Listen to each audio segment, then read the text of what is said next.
Hi guys, welcome to the Grapplers Academy episode 54. Five. See, I had the right number in my head, but I said the wrong number. Before we get into this, make sure you hit that subscribe button. If you're on YouTube, hit that like button, drop us a comment below, and let us know your thoughts. I think it'll be a pretty tough one to not start the podcast with yesterday's deeply sad news.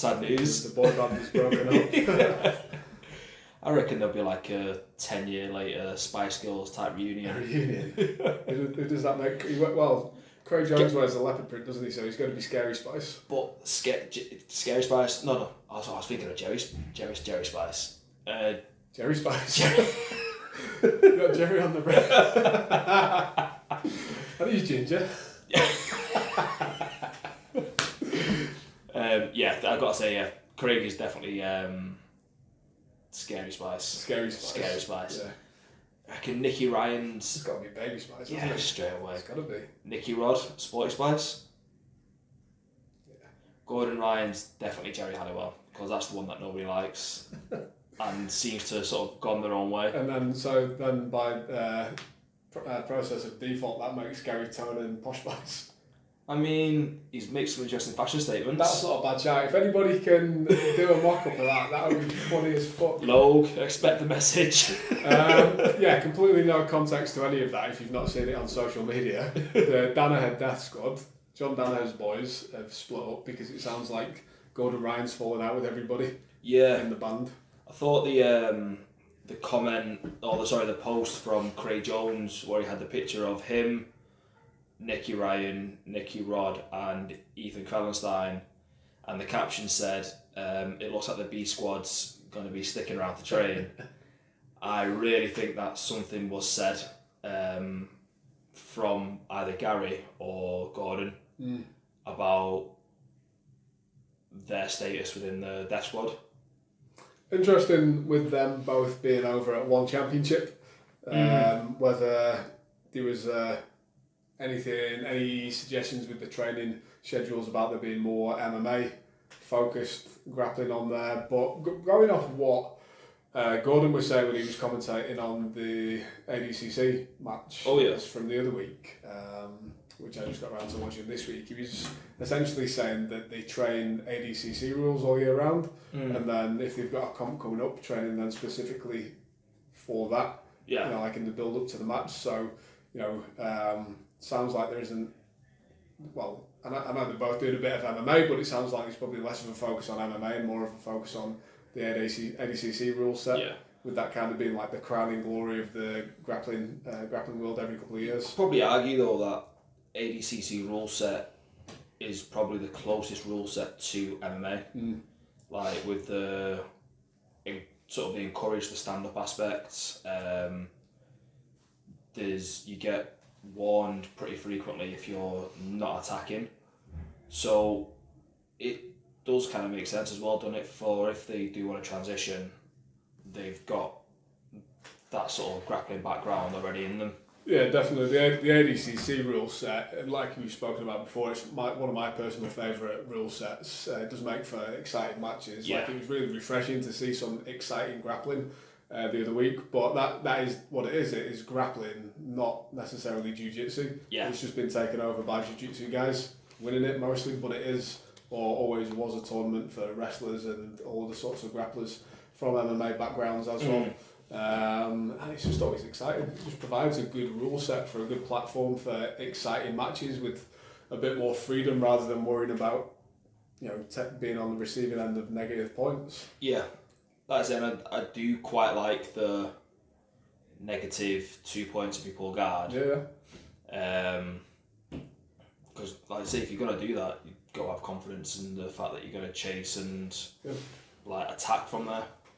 Exciting potential thing though now, if we think about it with a logical brain, the most logical way that we can think about it, Gordon Ryan might have been holding Craig Jones back from fighting Ashton Kutcher for real. We might get to see the super fight that we've personally been waiting for at least 2 years. But is Gordon Ryan going to take Ashton Kutcher under his wing and try and turn him into Ashton Ryan? The Craig beater. Yeah, it could be the Craig beater. That's got to be gas here, isn't it? Yeah. Well, I do think there's going to be some scope now for some future matches where like you may see Nicky Rod versus Gordon Ryan. Yeah. Craig Jones and Gordon Ryan too. I'd love to see them compete again. Yeah. It'd be interesting to see what both of their levels are at against each other now. Like you hear Craig joke a lot that he just gets fucked up by Gordon Ryan in the training room. Yeah. Pretty much every time they train, but I still want to see it. Oh, definitely. And I think, like, people say size doesn't matter in grappling, but when there's an evident size difference and the skill level is fairly comparable, that extra size and strength is going to play a huge factor in the outcome. Yeah. They both come up in weight, haven't they? But Gordon Ryan's exceeded the weight that Craig Jones has been able to put on by probably about £30. Probably more than that, to be fair. So and I don't think he's on the acai and Jesus either. Because, no. I mean, he hates Atos, so I can't imagine that he's following their nutrition and workout regime. Oh, no, definitely not. Unless he's trying to get, like, Kanan's secret weight gain juice. Like, there may be some espionage in there. It does provide something, because where are they moving? They're moving to Texas, aren't they? Yeah, well, all of them are moving to Texas. So they're going from Puerto Rico to Texas. Together. What's the connection with Flow Grappling? I think Flow Grappling's head office is in Texas, so where the main studio is for recording and things like that. So is Gordon Ryan opening in some sort of association with Flow Grappling, or? I mean, what's the? Because I saw some tenuous connection floating around on one of the posts. But yeah, it would make sense, especially with sort of the amount of money that they could capitalise on business wise. But if Gordon's smart about it, I wouldn't do it without some sort of equity or something there where you're going to be like, okay, I want X percentage of the company because our names together are going to excel this. You do well on your own, I do well on my own. Yep. Come together, we're going to become a super force. So you were saying before as well that you think there's a possibility that this could mean John Danaher goes back to New York. I can actually see that happening, you know, because it seems like he's hung up the gloves in the Death Squad. Like, I don't think he's going to stay out of contact with them, and he may have regular coaching and sort of input into their coaching. But I may have misheard it, but on the Flow Grappling episode where they were sort of talking about going to Puerto Rico, Danaher said how he liked New York, and if he's got his base there and he moved to Puerto Rico because like the guys he was training were sort of really pushing for it, if that's no longer a thing that's going to take him over there, he may end up back there. Do you reckon it could be a case that in Puerto Rico there's not that many nice restaurants that he can wear one of his fancy rash guards out to dinner to? Well, it could have been too warm to wear rash guards, and he sort of went shirtless once, got burnt to a crisp, and then decided to wear long sleeve rash guards for life. I mean, that needs to be like a free instructional on BJJ Fanatics, doesn't it? Yeah. Choosing the correct rash guard for the situation. No, this rash guard provides SPF 50.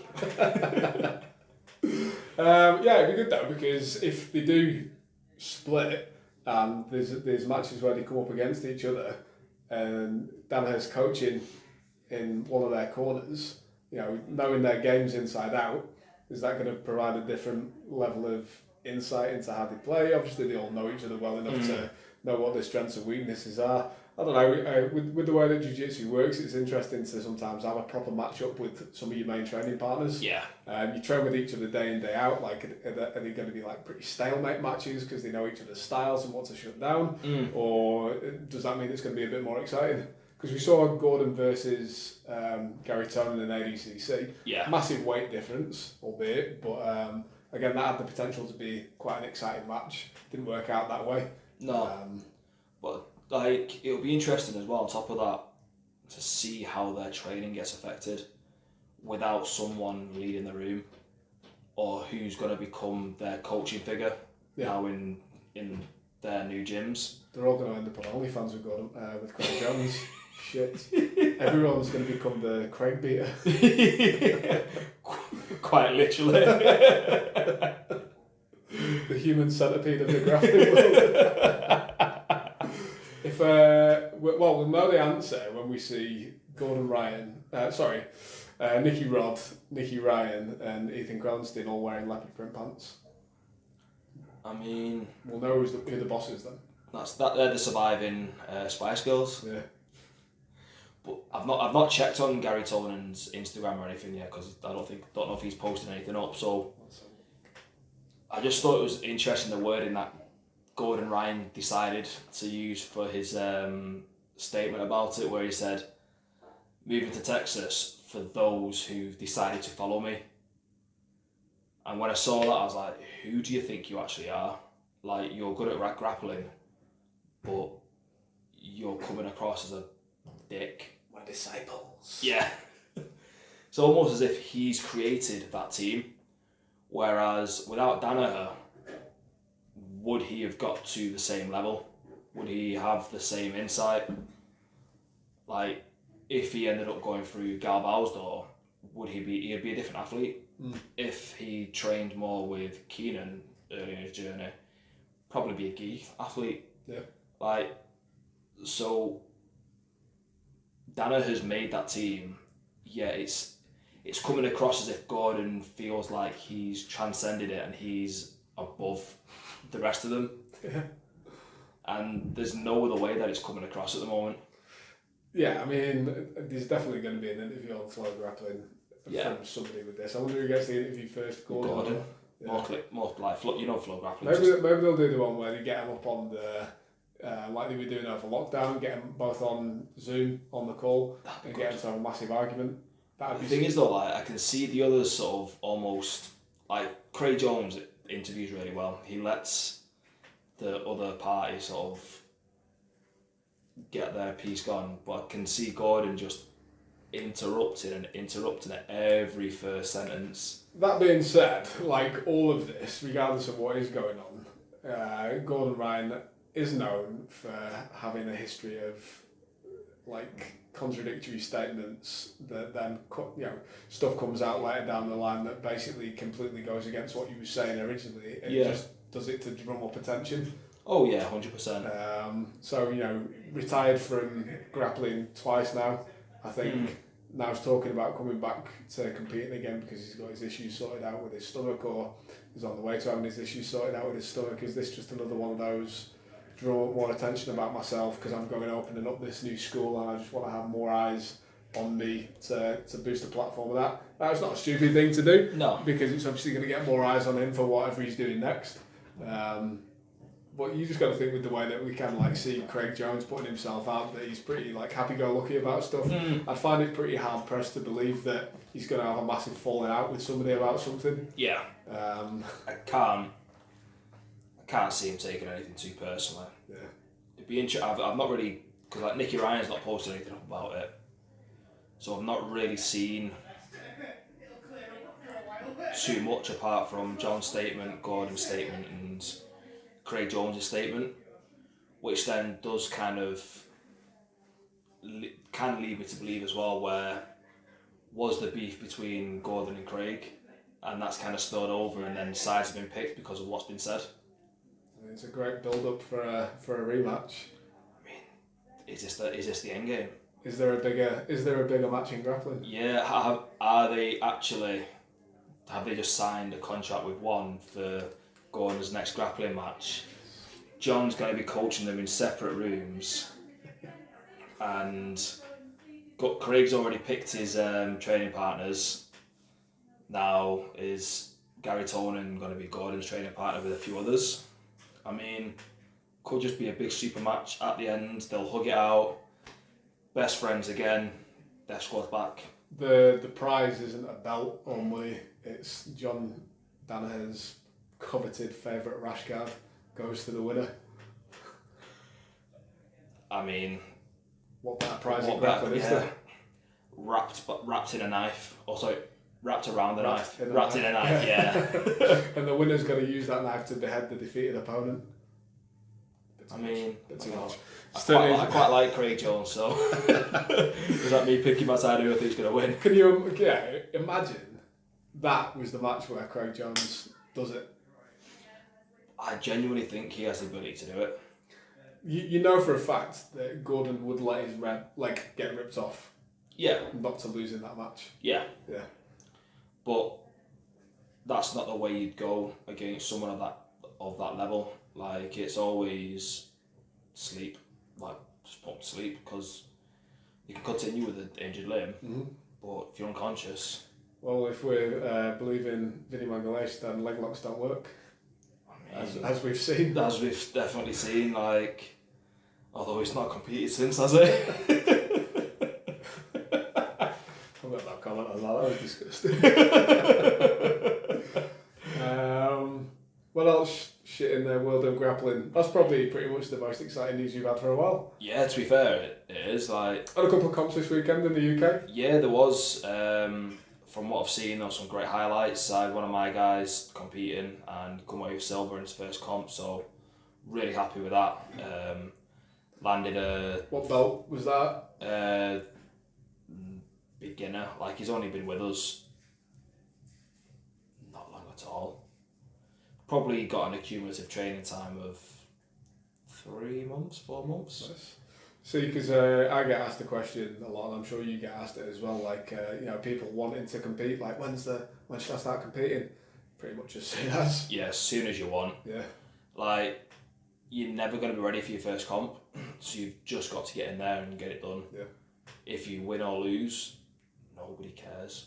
At the end of the day, it's a local comp for a 20p medal, but it's what goes into the lead up to that and the experience today, and that's what you're going to take with you for the longest part. Yeah, here's a good way to think about it. So the Olympics are on right now. Those athletes have been training for 4-5 years now for this one thing. Do you care that somebody lost in the archery final? No. No. So why? Don't be getting it twisted in the... I know it's different because it's a fight or it's a match, but nobody really is paying that much attention. No. So it's important to you, and rightly so, and it should be, and it's important to those around you and your training partners, and they're gonna, even your training partners in your gym are gonna ask you, like, how did you get on, if they don't come down and watch. But nobody thinks any less of you if you lose. No. Equally, nobody probably thinks that much better of you if you win. Yeah, because usually if you go in there and you win, they'll be like, well, what I expected. Yeah. If you lose, hard luck, we'll train harder next time. Yeah. That's it. Or sometimes it could just be the luck of the draw. Yeah. You may have got someone who's... some absolute sandbagger. Yeah. Some, like, brown belt going down to blue belt just because they don't want to get their ego bust. And then the blue belt beats them. Are you on about? Do you know what? I just randomly thinking. No, that sounded better then. I thought no. That's just like, I'm just trying to like think of like one of Si's stories from the vault. Oh yeah, no, I've not got any like that.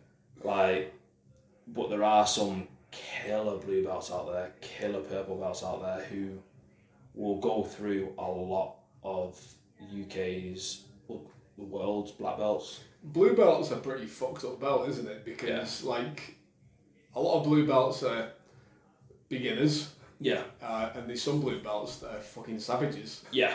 It's the weirdest belt. It's like there's the biggest skill gap at blue belt. And it's really a disheartening representation of how good you are at jiu-jitsu.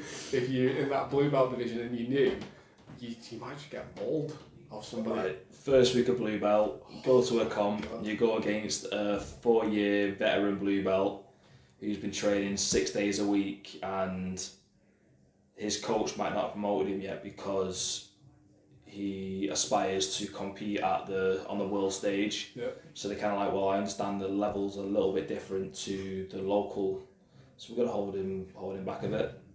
And then you go against him and you get absolutely starched in your first round.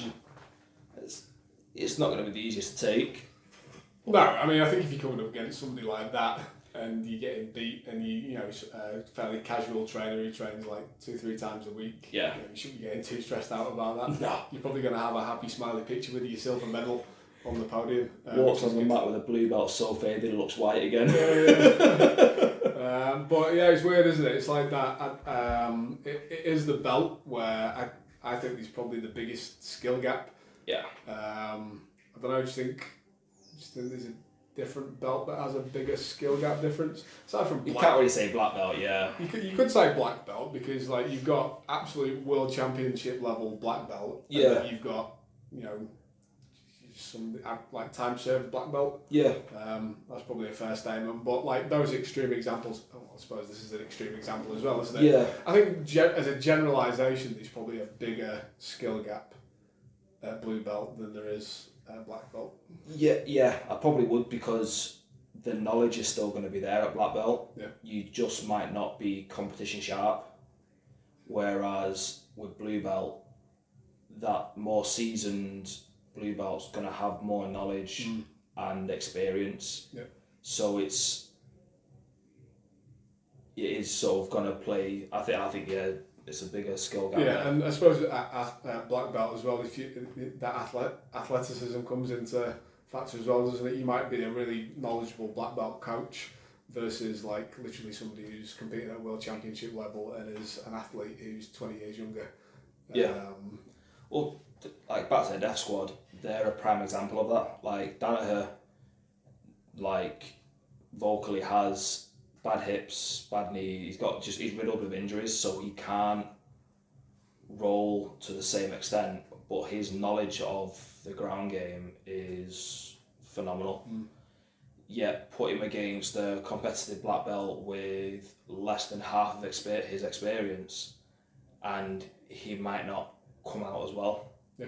So, yeah, I think like the athletic ability and even desire to compete. Yeah, true. I think I've heard people say as well, what if you could put like John Danaher's brain in Gordon Ryan's body? And that pretty much is the case already, isn't it? Yeah. Like he's had the privilege of learning that knowledge all the time that he's been training. And before that, he was training with Gary Tonin as his head coach as well. He's pretty much another version of that. Look at two of the best grapplers that is in this current era, and to be coached off them and have that as the only form of training that you've ever had is pretty rare for most people, but also creates like an exceptional circumstance of situations where you can become, if you've got the athleticism and the willing and the desire to do it, the best no-gi grappler in the world. Yeah. Oh, definitely. Just been thinking then as well, I wonder if any of them will go to Atos to get some training in. Craig Jones. I mean, it's a possibility. I mean, out of everybody that would do and probably could get away with it, it's got to be him, hasn't it? I think they probably, like, all of the B team could arguably get away with going there if they reached out. And to be fair, if it's to topple Gordon Ryan, I can't see Galbao having an issue with it. And that's a match. I really think their skill set would develop really well in that room. And I also think it would add a new sort of side to the room in Atos as well, with that in-depth knowledge of what Danaher has been teaching. Do you think with the cliqueiness of those sorts of gyms, how accepting do you think you Barbosas and Kanans would be of having some of those guys come in? I think because there has been a decent rivalry there over the years, hasn't there? Yeah, definitely. But I think the rivalry's always been with Gordon and not necessarily the others. Yeah, the other guys don't really talk shit that much, do they? No. I think Nicky Rod's done a little bit, but I do think that they'd probably go in there and they'd probably get run through the mill for the first few weeks. They stick around, I think they'd get a lot of respect from them. Like, the combat sports world is essentially made on respect, innit? Like, if you put a patient on somebody because you're not too keen on them, and then the next week they come back and do the same again, next week they come back and do the same again, you're eventually going to want to know what makes this person tick, then you get to know them more, and that respect and some sort of relationship will eventually grow. Yeah, exactly. That's true. The only one reason why I'm thinking about it now that I couldn't see Craig Jones going to Atos is that he wouldn't be able to wear his leopard print pants. Galbao only lets him on the mats with the uniform, doesn't he? Unless he gets Atos leopard prints. think he'd allow it, would he? He only likes the black, no gi, white gi. Unless, here we go, the gi with like the inside silk that you can get. Yeah. Leopard print inside. Does Craig Jones wear the gi? Because I remember, I'm pretty sure he said something in an interview where as soon as he turned black belt, he just give up on the gi. Well, that'd be interesting as well, wouldn't it? Because going off what I've seen of Atos, they have like gi season and no gi season. So does he just turn up for the no gi season and then go train elsewhere? Could be worth it. And I mean, you could get leopard print Under Armour shorts to wear underneath the Atos shorts and sort of almost cut them a little bit too short. There's like a little sprinkle of leopard print around his thigh. Rebellion. But it'd be interesting to see people going training with Keenan as well, like we were saying before. I can see that happening more, to be fair. Yeah. Out of all of them, I think Nicky Ryan will probably benefit most. Just purely on personality, they seem like they'd get on more, those two. I think Nicky Rod would probably need a room like Atos, where you've got the Barbosas, the Kanans, Galbao, where it's just beat your chest and then just grapple. Craig Jones, I can see him fitting really well with like a Jeff Glover. Going to Victory MMA. Yeah, just fun. Yeah. Like with guys at that level, it's finding the right. Yeah, like we talked about with beginners. Yeah. Coming into the sport and finding the right gym. Finding the right gym is one, but it's also finding that level of training partner that is going to match what they've been used to, which is pretty much like the highest level that you can get. I know it's that same level at different gyms as well, but it's they're not going to accept a step down in terms of training level. No, definitely not. Yeah, it's certainly going to be an interest. Like I think over the next month, the way it unfolds, I think it'll be quite interesting to see how it all goes. Craig Jones can just come over to the UK. We'll have him. Yeah, we'll take him. Like, there's plenty of gyms around here. Like, I can see him going to like Ross Nichols' place and just doing really well there. Yeah. And whether he'd ever move back to Australia and rekindle his bromance with Lachlan. I mean, it wouldn't surprise me. Is he actually a US citizen at this point? He's been living there for a long time. Something I saw recently, I'm pretty sure he got his green card or something recently. Oh, finally. Yeah, I remember that. Who did he marry? I think his partner's American.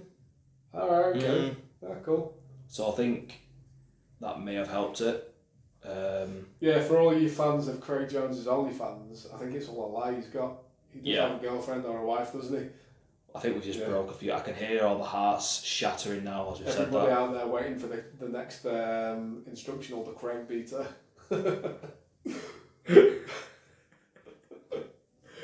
It's all a lie. He's gonna wear extra tight shorts for the Craig beater technique. It's gonna be a triangle. I think that's a good place to wrap. If Logan's still listening, if you've not done it on the first time we asked you, Photoshop that Spice Girls and the Danaher Death Squad.